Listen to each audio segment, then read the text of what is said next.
জুলাই আগস্টের গণঅভ্যুত্থানে ক্ষমতাচ্যুত সাবেক প্রধানমন্ত্রী শেখ হাসিনার বিরুদ্ধে আদালত অবমাননা মামলার পূর্ণাঙ্গ শুনানি হবার কথা রয়েছে আজ।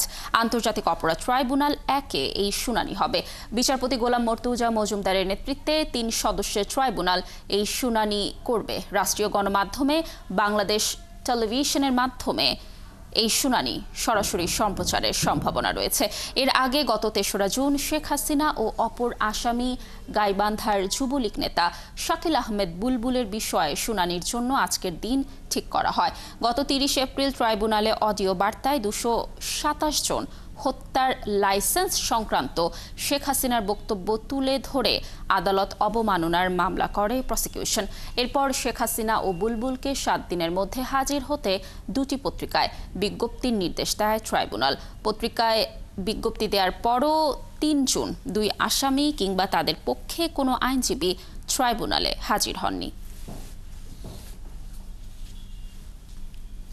দর্শকের বিষয়ে আরও খবর নিয়ে আন্তর্জাতিক অপরাধ ট্রাইব্যুনাল থেকে আমাদের সাথে যুক্ত হচ্ছেন সহকর্মী সৈকত সাদিক।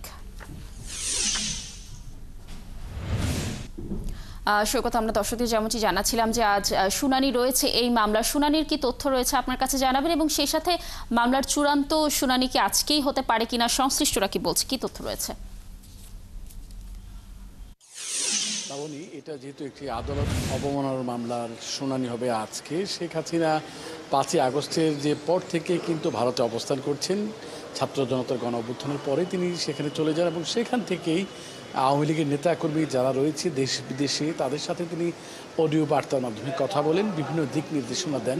তিনি গাইবান্ধার যে এই মামলার যে অপর আসামি গাইবান্ধার বুলবুল শাকিল আহমেদ বুলবুল, তিনি সেখানকার যুবলীগ নেতা বা চেয়ারম্যানও ছিলেন, তার সাথে কথা বলার এক পর্যায়ে তিনি বলেছিলেন যে তার নামে যেহেতু 227টি মামলা হয়েছে, তিনি 227 জনকে হত্যার লাইসেন্স পেয়েছেন।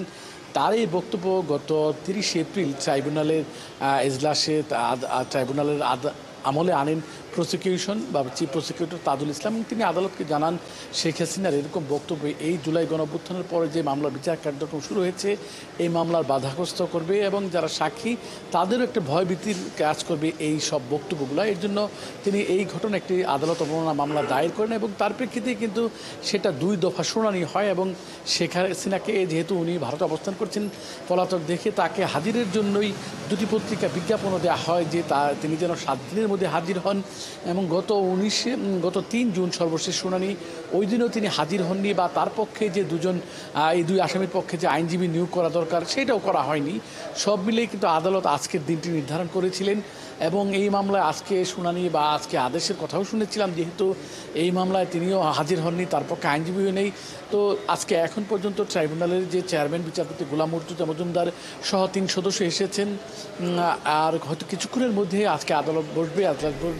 তো তখনই আমরা জানতে পারবো এই বিষয়ে আদালত কী সিদ্ধান্ত নেন। এই মামলার শুনানিতে বা এই মামলায় রাষ্ট্রপক্ষ থেকে কি ডিফেন্স বা আসামির পক্ষে আইনজীবী নিয়োগ দেওয়া হবে কিনা বা আজকে আদেশ দেওয়া হবে কিনা, সেই বিষয়গুলোর জন্য আমাদের হয়তো আরেক ঘন্টা অপেক্ষা করতে হবে। আদালত থেকে সিদ্ধান্ত আসার পর আমরা পরবর্তী সংবাদে লাবণী সেটা আপনার মাধ্যমে জানিয়ে দিতে পারবো। তার জন্য আমাদের হয়তো আরেক ঘন্টা অপেক্ষা করতে হবে। এই হচ্ছে লাবণী এখন পর্যন্ত এই শেখ হাসিনার আদালত অবমাননাকর মামলার সর্বশেষ পরিস্থিতি।